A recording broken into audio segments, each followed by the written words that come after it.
Bonjour et bienvenue sur le podcast de Cap sur Ikigai. Je suis Violaine Capet, spécialisée dans l'accompagnement des crises de sens existentielles dans le monde professionnel. À qui ai-je décidé de vendre mon temps ? À quoi est-ce que je contribue ? Réussir ma vie, ça veut dire quoi au juste ? Que puis-je réaliser, transmettre, explorer, révéler qui me ressemble et qui puisse faire avancer le monde à mon échelle ? Et comment faire de cela un métier dont je peux vivre ? Si vous tournez en rond dans votre job, si le sens de votre vie vous obsède, si vous avez des convictions à revendre, des priorités humaines non négociables, et si votre besoin de vous sentir utile est plus fort que tout, eh bien ce podcast est vraiment pour vous. Au micro, je donne la voix à ceux qui sont partis sur la route de leur Ikigai pour retrouver une fidélité à eux-mêmes. Ici, vous entendrez leurs peurs, leurs moments d'adrénaline, leurs coups de déprime et leur nouvelle respiration. Puissent-ils vous entraîner dans leur élan et vous permettre de retrouver le vôtre. Dans ce nouvel épisode, je reçois Audrey Gatefay. Quand nous nous sommes rencontrés pour la première fois, Audrey était juriste. Elle en est déjà à son 4e poste en 5 ans. Alors, sur le papier, tout est cohérent. Un beau parcours, des environnements exigeants, des compétences solides. Mais là-dessus, elle s'ennuie. Elle n'est pas assez stimulée intellectuellement et surtout, elle se sent pas du tout utile. Pas parce qu'elle manque de compétences, juste parce qu'elle n'est pas au bon endroit. Très vite, quelque chose se dessine en elle, une capacité à comprendre vite, très vite, à faire des liens, à voir large, à se méfier des cases toutes faites qu'on lui propose. Une forme de précocité longtemps difficile à assumer revient également dans nos échanges, parce qu'elle questionne, parce qu'elle dérange parfois et surtout parce qu'elle donne le sentiment d'être toujours trop dans un environnement dans lequel on attend qu'on resterait à sa place. Après un travail ensemble et une confiance en soi retrouvée, Audrey travaille aujourd'hui au Jardin des Fels. Et là, tout change. Officiellement, elle est responsable juridique et financier. En réalité, son rôle déborde largement cet intitulé. Elle accompagne le dirigeant. Alors, on peut dire qu'elle en est vraiment le bras droit. Elle fait le lien entre les équipes. Elle passe du juridique aux ressources humaines, de l'analyse de terrain à la stratégie, au financier, aux bottes dans les champs. Son patron a fini par lui trouver une formule assez juste dont on parlera dans cet épisode, celui du 4 quarts.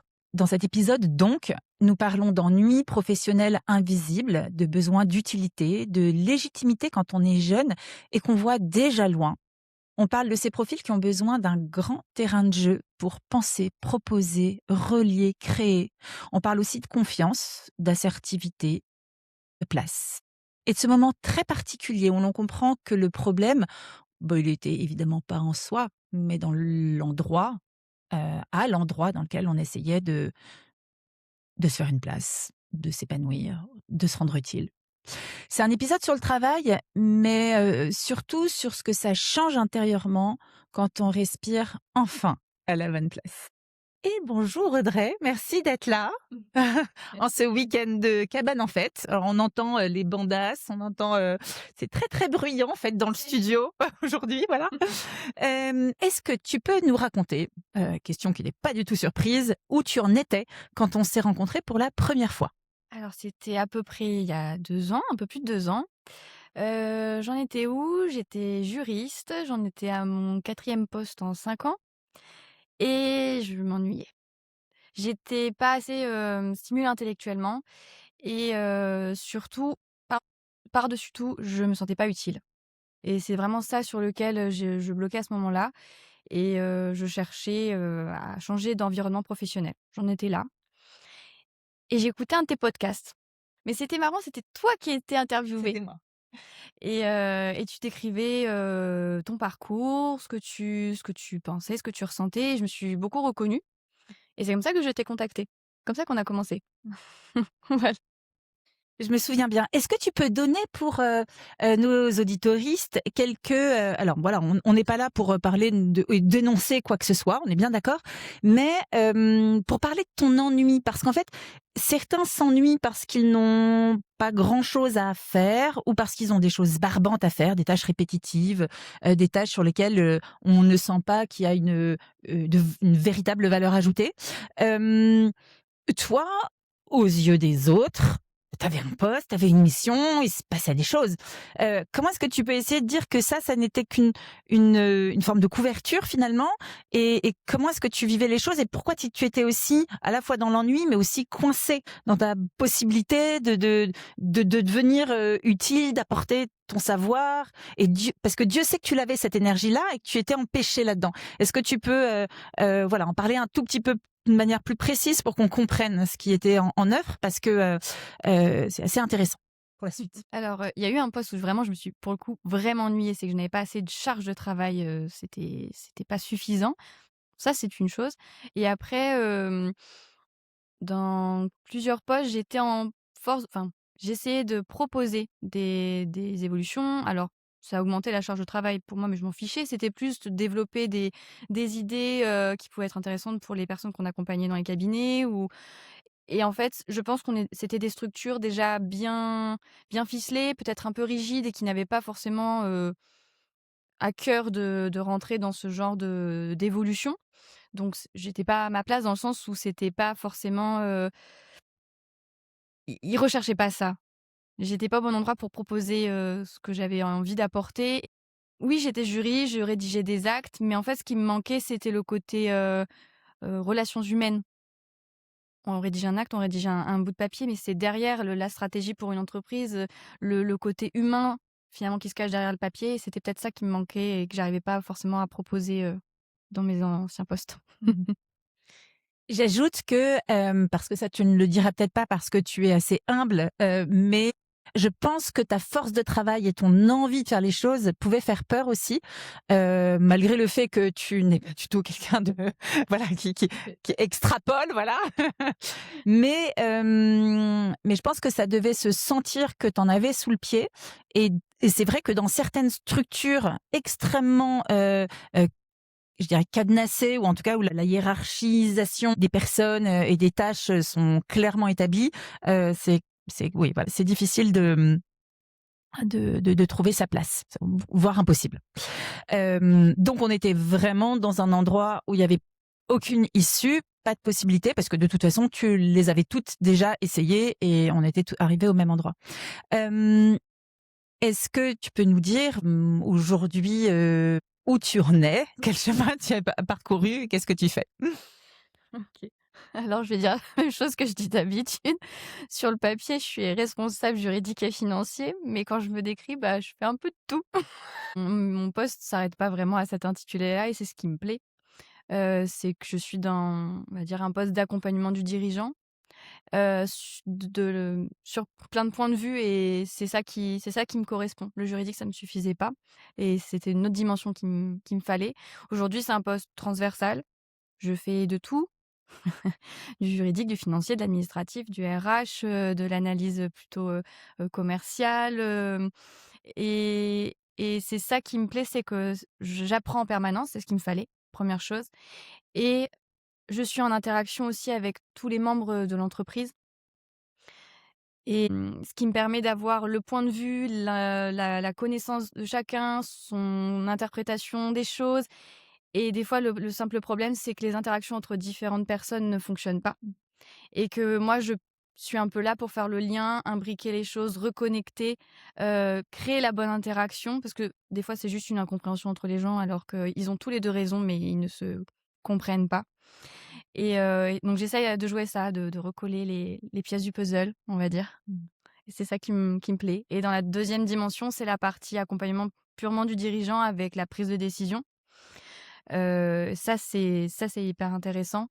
Et il y a ce côté, du dirigeant qui est souvent, solitaire, qui a une grosse, charge mentale, mais personne avec qui la partager.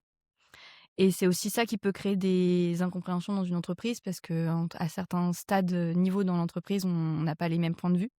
Et donc d'être le lien un peu entre, différents membres d'entreprise, ça c'est assez intéressant. Est-ce que tu te rappelles le moment où petit à petit ça s'est aligné, en toi, où petit à petit, à force de travailler ensemble, d'imaginer, des endroits où tu serais beaucoup plus à ta place, il y a quelque chose qui s'est emparé de toi et on s'est dit: «Ah, on y est peut-être». Ouais, on tenait un truc. Et un truc. C'était, Alors, on a commencé en septembre ensemble et on avait fait déjà bien 2 mois. On avait bien décortiqué, l'émission qui me correspondait, ce qu'il me fallait pour que je me sente vraiment en phase, dans mon travail et à ce moment-là, j'ai un recruteur qui m'a contactée, donc pour un poste, le poste actuel, qui correspondait pas du tout à ce que je faisais avant et qui cochait beaucoup de tout ce qu'on s'était dit avec Violaine et là, on s'est dit: «Ah, il tient peut-être un truc» et je me rappelle, toi, tu m'as dit, «Mais vas-y, fonce, en plus, tu le fais déjà avec ton père». Parce que du coup, mon papa a une entreprise et j'essaye de l'aider tant bien que mal, autant que je peux et donc ça, c'est là, à ce moment-là, que je me suis permis d'y croire. Je me suis dit: «OK, allez, on va se lancer et on va essayer cette nouvelle voie». Dans mon souvenir, la meilleure chose que je trouvais pour te qualifier, c'était le mot chef d'orchestre. Alors comme tu es une harpiste, comme tu es une grande musicienne, ça allait bien. Parce qu'effectivement, ce dont tu as besoin, c'est vraiment de cette valeur ajoutée au niveau de la pensée, au niveau de l'intelligence, c'est-à-dire vraiment de faire des liens entre différents domaines pour amener le décideur à prendre la bonne décision. Et Dieu sait que voilà, il y a beaucoup de paramètres à prendre en compte et que moi je connais peu de personnes qui sont capables de tous les mettre en œuvre, les faire résonner les uns les autres pour arriver quelque part. Et, et c'est vrai pour moi, on en était à peu près arrivé là, sur le fait que tu pouvais être vraiment la personne qui apporte une stratégie aux décideurs et une forme de sécurité dans les décisions qu'ils pouvaient prendre. Et là, on est arrivé vraiment avec effectivement une proposition de poste où c'était clairement un attendu, quoi. Mmh. Il paraît que tu es un magnifique 4x ou un 4x très performant. Est-ce que tu peux éclairer nos auditoristes sur Sur cette l'histoire du 4K. fonction? Voilà. Alors l'histoire du 4K. Bon, mon poste, il est pas forcément facile à définir et des fois donc on en rigole avec mon patron sur le fait que je sais pas me présenter et donc lui, il a réfléchi, il me dit: «Mais je pense qu'en fait tu es un 4K». Je dis: «Ah ouais, d'accord». Tu fais un quart, juridique, un quart financier, un quart, administratif RH et un quart opérationnel. Ça te va? Bah oui, dit comme ça, c'est sympa le 4K. Voilà l'histoire.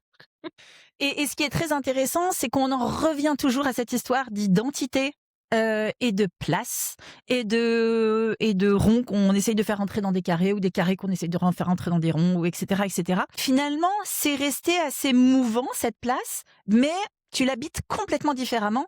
Par rapport à tes expériences différentes. Là, quelque part, ne pas être complètement identifiable, ça peut être quelque chose d'assez stimulant et agréable pour toi. Oui.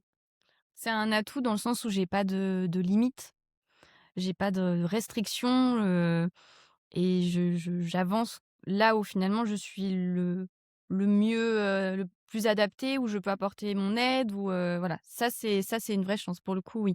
De pas rentrer dans un cadre, de pas avoir besoin de se dire: «Bah oui, là mes limites, là mes fonctions s'arrêtent, stop». Ça c'est pour moi c'est un confort. Ouais. Mmh. Et tu as pu me dire que tu avais réalisé une extraordinaire prouesse parce que nous avons attendu de faire le podcast 2 ans après le poste que tu as donc pris à la suite de l'accompagnement que nous avons fait ensemble. Et la super nouvelle, c'est que tu ne t'ennuies pas. Ouais. Et que tu as un terrain de jeu suffisamment grand enfin pour t'épanouir. Ça correspond quand même vraiment. Alors Audrey est très très humble et très modeste, mais voilà, pour les personnes que j'accompagne qui ont un profil un peu atypique, HP, voilà, on peut mettre plein de choses derrière, Asperger. Eh bien la dynamique avec son environnement de travail, possibilité d'avoir la confiance de quelqu'un, ça c'est super important, la nécessité d'avoir un grand terrain de jeu et la possibilité d'innover ou de proposer et une certaine forme d'autonomie, c'est les ingrédients qu'il faut absolument avoir et il me semble que là-dessus, tu coches les cases. Oui, oui et c'est sûr que c'était en effet ma crainte, ma difficulté au départ, de remplir ces cases et d'avoir confiance en moi. Prouver que j'en suis capable, de par mon âge. Je pense que c'était ma principale difficulté. Il y a 2 ans, j'avais 27 ans, en quoi à 27 ans je vais apprendre, à un dirigeant ou l'appuyer, l'épauler, il fallait que moi je me sente crédible et qu'en même temps les gens enfin que je sois légitime. vis-à-vis d'eux, que c'est quand même des postes où on demande quand même une certaine confiance. Il faut avoir confiance en la personne et ça, c'était un vrai enjeu, pour que je puisse m'épanouir. Si je sais lire entre les lignes, on n'est pas à l'abri, bon à l'abri, ce serait une excellente nouvelle, mais que tu puisses proposer tes services un jour en dehors d'une structure, puisque, cette légitimité, petit à petit, tu l'as acquise, ta crédibilité, tu vois que tu l'as, puisque bon, il faut plutôt que tu essayes de stopper les choses cette fois-ci, pour pouvoir accompagner d'autres entrepreneurs et dans la stratégie de leur boîte? Oui, c'était un peu ce qu'on Mmh. on en est arrivé à cette conclusion-là au moment, où justement j'ai eu le recruteur qui m'avait contacté. C'était les ingrédients. Alors au final, cette expérience-là que je vis, elle est super, j'apprends énormément et je m'éclate. Mais oui, c'était un peu l'idée de rester sur de la PME et d'accompagner des dirigeants qui peuvent pas avoir quelqu'un à plein temps chez eux pour les aider sur diverses problématiques. Ça, c'était oui, ça reste dans un coin de ma tête. Mmh Mmh. mh. Mmh. Ça peut être une projection, un jour, ouais. On va en venir aux difficultés, parce qu'il y en a quand même eu quelques-unes, même si dans l'ensemble, les choses se sont bien alignées, on peut dire ça comme ça. Dans ces difficultés, il y avait du coup cette problématique de légitimité et de crédibilité. Peut-être qu'on va revenir dessus parce que c'est essentiel. Quand, on sent très tôt qu'on a les capacités, heu, c'est très compliqué d'oser le dire et de sentir qu'on a une colonne vertébrale suffisamment, solide, pour assumer ce qu'on dit et mine de rien, on a souvent besoin de vivre les choses pour avoir la démonstration qu'en fait on est bon dans ce qu'on fait. Est-ce que tu peux revenir là-dessus sur ta jeunesse? Parce que ça revient aussi pas mal dans ton histoire, souvent sur le fait que, voilà, le la on parle de précocité, hein, dans ces cas-là. Comment tu fais pour vivre avec? J'ai l'impression qu'aujourd'hui c'est la question n'est peut-être pas réglée, mais en tout cas, c'est plus facile de vivre avec. C'est plus facile parce que je commence à avoir le même âge dans ma tête que dans mon corps. C'est bon là, j'ai à peu près rééquilibré les choses, on est bon. Non, c'est vrai que ça a pas été facile et du coup, bah, pour compenser mon âge et qu'on me prenne au sérieux, j'ai redoublé d'efforts. Je me suis investie à 100 dans ce nouveau poste. J'ai travaillé sur l'affirmation de soi aussi. Et alors je suis quelqu'un d'adaptable, mais je l'ai appuyé encore plus aussi, mon adaptabilité pour prouver que, beh, n'importe quel sujet qu'on peut je vais l'assimiler, le traiter, le restituer, correctement et je vais essayer voilà, de maximiser tout. Donc ça, j'ai pas mal travaillé dessus et surtout ce qui m'a beaucoup aidée, je pense, c'est les relations humaines que j'ai créées Mmh. dans mon poste. Ça m'a fortement aidée. Mmh. Donc d'avoir des soutiens, des personnes clés dans l'entreprise avec qui je sais que c'était très fluide, on travaillait on travaillait très bien ensemble et ça m'a permis aussi d'avancer, d'avoir encore plus confiance en moi et de me prouver que, bah, j'avais ma place, ouais. Mmh. Mmh. Et est-ce que aussi tu peux nous parler, très avec tes mots, il y a effectivement la problématique du décalage intellectuel, il y a aussi donc effectivement la dynamique humaine et la, possibilité d'avoir peut-être un peu plus les codes pour comprendre comment ça fonctionne. Alors quand le lien de confiance est établi, c'est super, mais dans d'autres cas où, peut-être l'assertivité est un peu plus forte et du coup, on ne tombe pas dans les pièges, parce que voilà, souvent le HP il est aussi un petit peu naïf ou un petit peu candide sur certaines choses et ça, il me semble que, c'est par la maturité qu'on l'acquiert et il me semble que, ouais, c'est au bon endroit maintenant. C'est pas facile. Mais non, oui, je pense qu'aujourd'hui je suis moins naïve, je sais ce que je veux déjà. Mmh. Je sais ce que je veux et ce que je veux plus, par les expériences que j'ai eues avant et il fallait que je passe par là. Je regrette rien, même mon poste où je me suis énormément ennuyée, c'était bah, j'ai rebondi, j'ai fait une formation en parallèle, je m'étais acheté des bouquins, je lisais des nouvelles matières, j'ai essayé de rebondir et au moment où j'y étais, mais c'était le pire moment, de ma vie, avec le recul, beh, il fallait que je passe par là pour ensuite, en arriver ici et du coup, c'est une bonne chose. Il faut prendre son temps.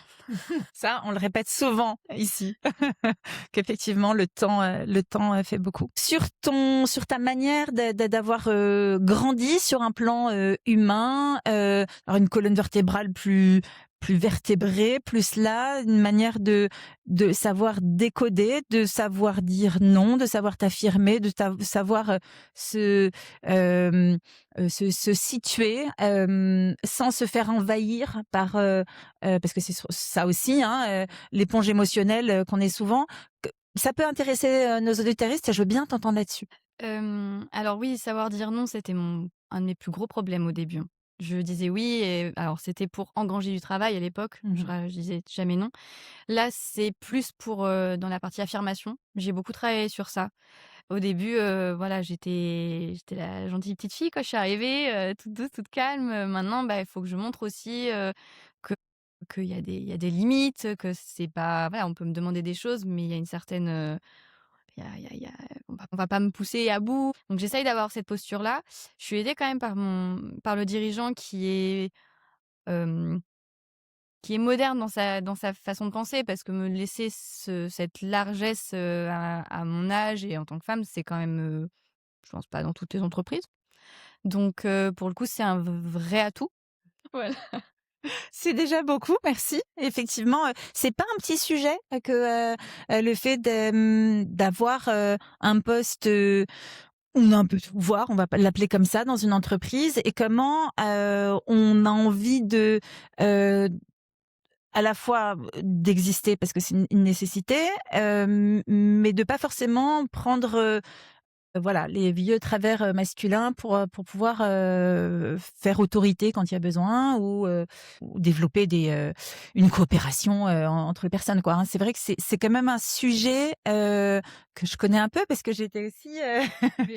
j'étais aussi dans cette posture-là. Alors après, auprès d'hommes politiques, mais aussi de personnes haut placées dans l'entreprise. Et c'est pas évident. Et je trouve que de ce point de vue-là, j'espère qu'on vit une époque où petit à petit, ça évolue dans le bon sens, même si voilà, il y a aussi le backlash qui arrive des États-Unis, sur lequel on est obligé d'avoir un œil. Mais oui, parce que quand c'est là, et c'est chouette de pouvoir le reconnaître aussi quand ça avance dans le bon sens. Est-ce que tu peux tu aurais envie de laisser un petit conseil à ceux qui nous écoutent, peut-être à des personnes qui sont comme toi ou qui ont quelques caractéristiques qui sont les tiennes, ou plus largement ces personnes qui nous écoutent là peut-être et qui se disent waouh, c'est bien, elle y arrive, mais pourquoi moi? Mais moi, est-ce que j'ai les atouts qu'elle a?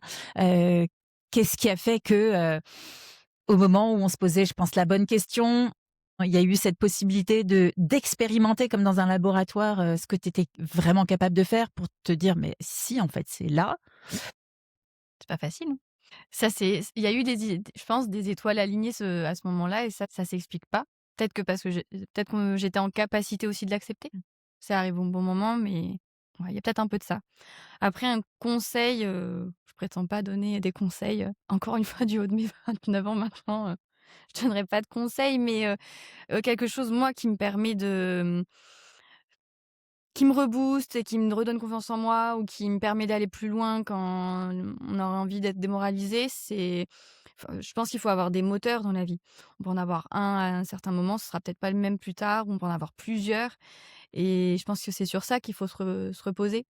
Moi, bah, oui, comme tu disais, un de mes moteurs, c'est la musique. Je peux écouter un morceau et ça va me requinquer ou jouer un morceau et pareil, une sonorité et ça va me rebooster.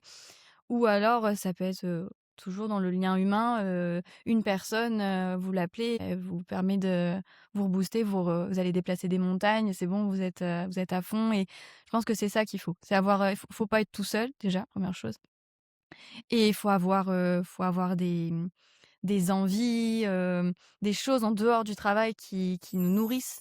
Donc ça peut être l'art, ça peut être voilà, moi je donne l'exemple de la musique, mais il y a plein d'autres choses et voilà, c'est d'avoir des moteurs pour avancer Mmh. plus loin et peut-être un peu plus vite aussi. Merci. Non, je pense que c'est intéressant de se dire que Il y a des moments dans la vie où effectivement avancer seul, c'est compliqué et il y a l'accompagnement que je propose, mais il y a plein d'autres accompagnements qui existent et puis il y a, effectivement les amis qui sont là aussi, avec lesquels on peut, en partie cheminer. On peut cheminer avec plusieurs personnes en même temps aussi. Donc oui, je ne peux que aller dans ton sens. J'aimerais bien, Audrey, que tu puisses, nous parler de ta vision de l'entreprise. Sachant que moi j'accueille ici beaucoup de personnes qui sont, déçues, de l'avan de voilà de leur, expérience dans une entreprise en tant que salarié et parce que, ils n'ont pas su saisir les codes, parce que, ils se sont perdus dans des règlements de pouvoir et quand je dis de pouvoir, des fois, ça va pas très, très loin. Des problèmes de reconnaissance, des problèmes de management, des problèmes, de harcèlement. Enfin, on est évidemment, on est dans l'humain, tout se passe. Mais j'accueille beaucoup de personnes qui peuvent me dire qu'elles sont d'une certaine manière déçues de l'entreprise. Alors elles sont peut-être aussi déçues du genre humain, quand il est voilà, quand il est organisé, dans voilà. Mais c'est quand même très important parce que quand on écoute les travaux ou quand on lit les travaux d'Danielle Linhart, elle parle bien du fait qu'il y a, une compétition de plus en plus forte, dans l'entreprise.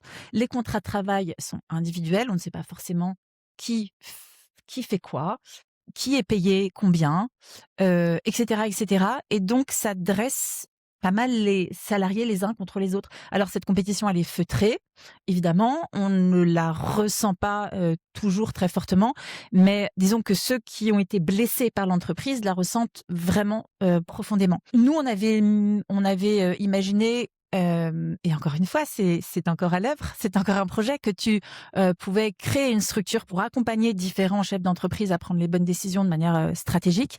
Et tu as fait le choix, et je pourrais presque dire on a fait le choix de se dire voilà, on va expérimenter ce qui peut se passer dans une autre entreprise pour voir si finalement voilà, tu acquiers cette légitimité-là. Mais il fallait aussi accepter le fait de re-rentrer dans un mode de fonctionnement dans lequel tu avais déjà essayé de te trouver une place et qui avait failli. Alors voilà, est-ce que tu peux nous dire, évidemment, ce n'étaient pas du tout les mêmes entreprises, comment tu l'as vécu, comment est-ce que voilà, tu as envisagé la chose? Alors c'est vrai que ça avait rien à voir. Oui, on est dans des entreprises, mais totalement différentes, avec des schémas différents. Faut pas faire de généralité en se disant: «Je retrouverai toujours et le même schéma dans une entreprise». Il y a des entreprises où les choses sont très clairement définies, le poste de l'un, et le début de l'autre. Enfin, il y a une jonction entre les postes, faut pas sortir de son cadre. Il y a des choses très arrêtées, mais c'est pas dans toutes les entreprises. Dans la mienne actuellement, non, il y a une grande largesse qui est donnée, une, innovation n'est pas tabou. Quelqu'un qui a envie de proposer, tel ou tel changement, on on va essayer d'aller dans ce sens-là si c'est pertinent pour l'ensemble de l'entreprise. Peut-être que lui le voit comme intéressant pour sa position, mais finalement ce sera pas une position stratégique pour toute l'entreprise. Mais les questions sont ouvertes, enfin, on laisse les gens s'exprimer. Et il y a pas de limite à la mission. Donc faut pas se dire, parce que j'ai déjà fait, je sais pas 5-10 entreprises, la 11e ce sera pareil.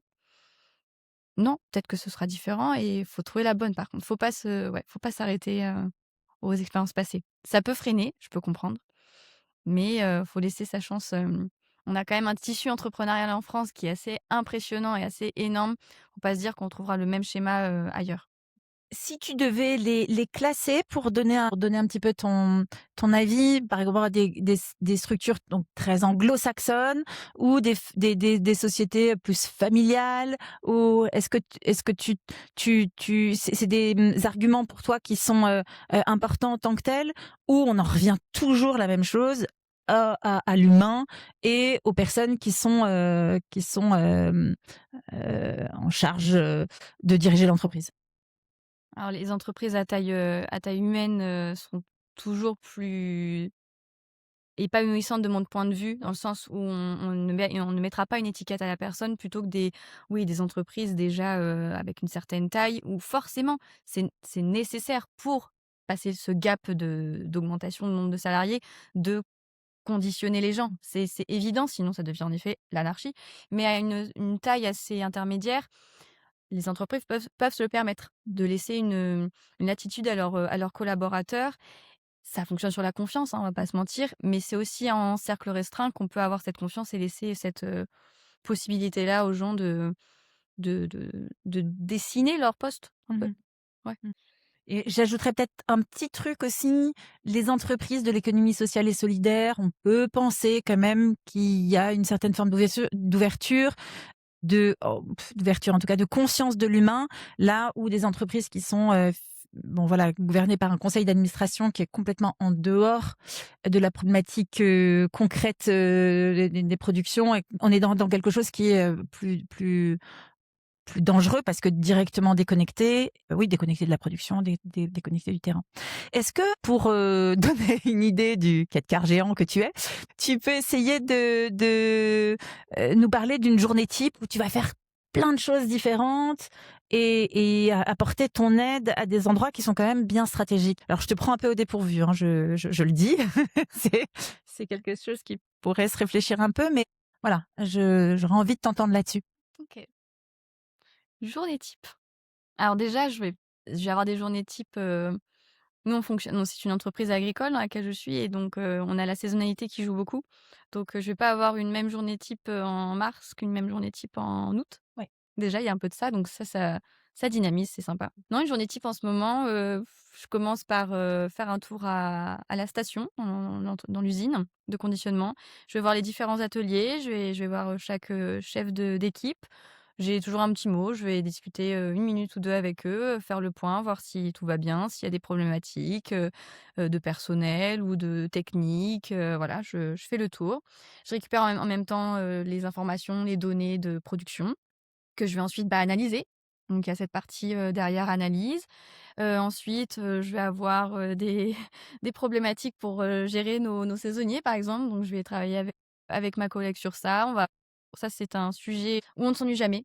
Fait de rebondissements, d'une heure à l'autre. Ça, c'est formidable aussi. Je vais faire, qu'est-ce que je vais faire d'autre? Je vais déposer, des permis de construire pour, préparer des nouvelles cultures. Je vais, mettre mes bottes, aller dans le champ, parce qu'il y a un élément à aller, enfin des audits à préparer ou des choses comme ça, par exemple. Je vais faire des réunions, plus, officielles, au niveau bancaire ou des choses un peu plus voilà, il y a rien qui se ressemble. C'est ça qui me plaît, c'est ça qu'il me faut. Je passe d'un sujet à l'autre, je jongle et c'est ça j'adore. Ça vraiment j'adore. Donc voilà, je sais pas si c'est une journée type, mais ça montre un petit peu de comment je peux passer du coq à l'âne, quoi. Non, c'est super intéressant. Merci d'avoir répondu parce que, quand tu dis, «Je mets mes bottes pour aller faire un audit», je pense que beaucoup de gens, enfin, qui ont fait un audit ne comprennent pas forcément le lien entre les bottes et l'audit. D'ailleurs, est-ce que tu peux aller un peu plus loin là-dessus?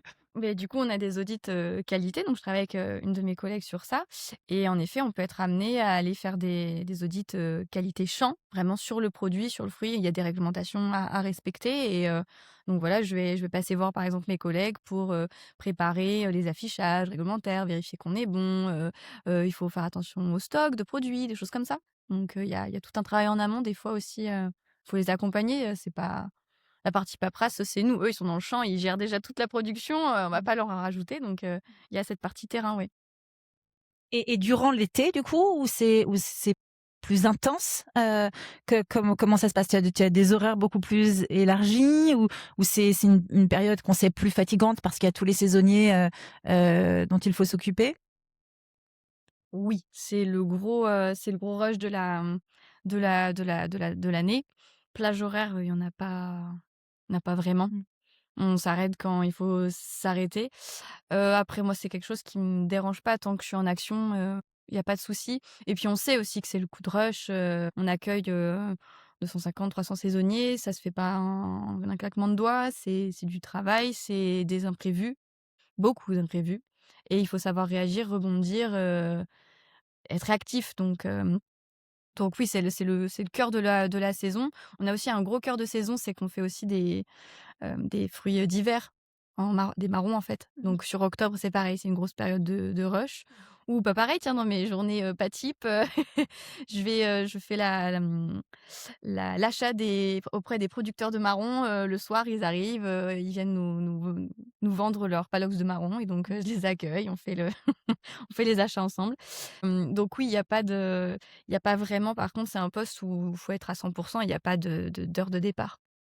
Oui, c'est intéressant de le dire et là, je pense à tous ceux que j'accompagne et qui sont plutôt dans une démarche de reconversion, d'aller plus dans les campagnes, d'aller plus dans de réhabiliter des fermes, parce que finalement, toi, tu es dans cet environnement-là et ça te plaît en fait, hein, vraiment le fait que ce soit agricole, que ce soit concret, que qui et la problématique météo est très très importante. Tu t'en rends compte? On est dépendant des aléas climatiques, ça c'est sûr. Ouais.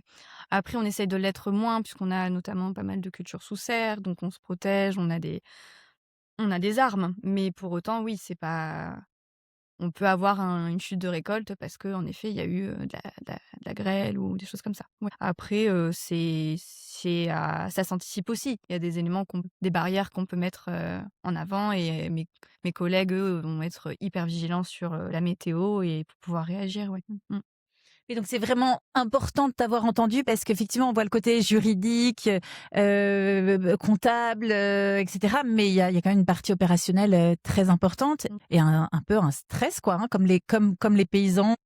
Alors il y a plus de paysans, on va parler d'agriculteurs, mais le risque météo, enfin vivre avec cette donnée-là qui doit être quand même assez stressante. Et au niveau des saisonniers, vous avez le nombre suffisant chaque année ou c'est très compliqué là aussi? Vous les hébergez? Jusqu'où vous allez? Oui, ça aussi, c'est un challenge. Mmh. C'est pas évident de trouver autant de monde, mais on y arrive, on y arrive. Après oui, on les loge forcément, ouais, Ah oui. pour que tout le monde puisse, rester et trouver un logement dans notre région, c'est pas forcément tout le temps facile, donc oui, oui, on s'assure de pouvoir les loger aussi. Ouais. Mmh. Mmh mh. Alors un grand merci Audrey pour avoir accepté de parler de ton cheminement, de ton parcours. Vraiment heureuse que tu en sois là aujourd'hui. Et dès que voilà, tu es en capacité de proposer tes services à d'autres personnes qui pourraient en avoir besoin, même si c'est dans 5 à 10 ans, surtout, j'espère que tu nous tiendras informés. Avec plaisir. Merci Violaine en tout cas pour l'invitation. En plus, avec la cabane en fête à côté, c'est super. C'est le bon timing. Eh ben, on va tout de suite s'y rendre parce qu'on va aller faire un petit coucou à une autre Audrey, dont le podcast est déjà passé, sur une fresquiste, voilà, qui peint sur des toiles. Elle qui était avant place Vendôme dans un service qualité pour s'occuper des bijoux. Maintenant, elle peint des fresques sur tout le bassin et encore ailleurs si on l'appelle. Voilà, donc on va lui faire un petit coucou de ce pas. Si cet épisode t'a embarqué ou juste permis de te dire que, si c'est possible, tu peux laisser un mot, 5 étoiles, sur ta plateforme d'écoute préférée. Ton petit clapotis sur le clavier pourra peut-être permettre à d'autres personnes de se sentir un peu moins seules dans le brouillard que constitue parfois la reconversion professionnelle. Trouver sa place, c'est pas forcément changer le monde. En tout cas, pas dans un premier temps. C'est d'abord comprendre comment tu peux naturellement y contribuer et c'est commencer à se réconcilier avec ce qui résonne vraiment en toi. C'est décider que ton intelligence, ton parcours peuvent servir quelque chose de plus vivant, de plus grand et de plus juste pour toi. Merci pour ta présence ici et surtout, prends soin de toi. Ce podcast a été imaginé, créé et animé par Violaine Capé. Et il a été monté, orchestré et développé par Anaïs Kefurus.